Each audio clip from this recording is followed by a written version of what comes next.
માંડવી ગુર્જર જૈન સમાજ જાગૃતિ અભિયાન મંચ દ્વારા દાતાના સહકારથી માંડવી શહેરની તમામ 17 સરકારી પ્રાથમિક શાળામાં બાલવાટિકામાં અભ્યાસ કરતા કુલ 306 વિદ્યાર્થીઓને શિયાળામાં ઠંડીથી રક્ષણ મેળવવા ગરમ વસ્ત્રોનું વિતરણ કરવા માંડવીમાં આંબિલ શાળામાં એક સમારોહ યોજાયો હતો। માંડવી 3 ગજ જૈન સંઘ અને માંડવી અચલગજ જૈન સંઘના પ્રમુખ મયુરભાઈ શાહના પ્રમુખ પદે યોજાયેલા સમારોહમાં માંડવીના સામાજિક જૈન અગ્રણી અને રાષ્ટ્રપતિ એવોર્ડ વિજેતા દિનેશકુમાર મણીલાલ શાહ તથા માંડવી સેવા મંડળના પ્રમુખ અશોકભાઈ શાહ અતિથિ વિશેષ તરીકે ઉપસ્થિત રહ્યા હતા।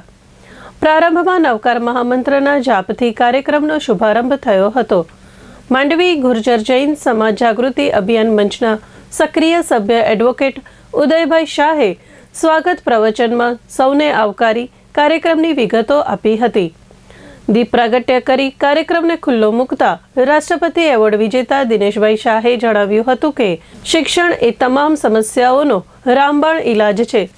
તેમણે દાતાને બિરદાવી માંડવી ગુર્જર જૈન સમાજ જાગૃતિ અભિયાન મંચની રચનાત્મક પ્રવૃત્તિઓની સરાહના કરી સંસ્થાના અગ્રણી નરેશભાઈ શાહ અને તેમની સમગ્ર ટીમને અભિનંદન પાઠવ્યા હતા।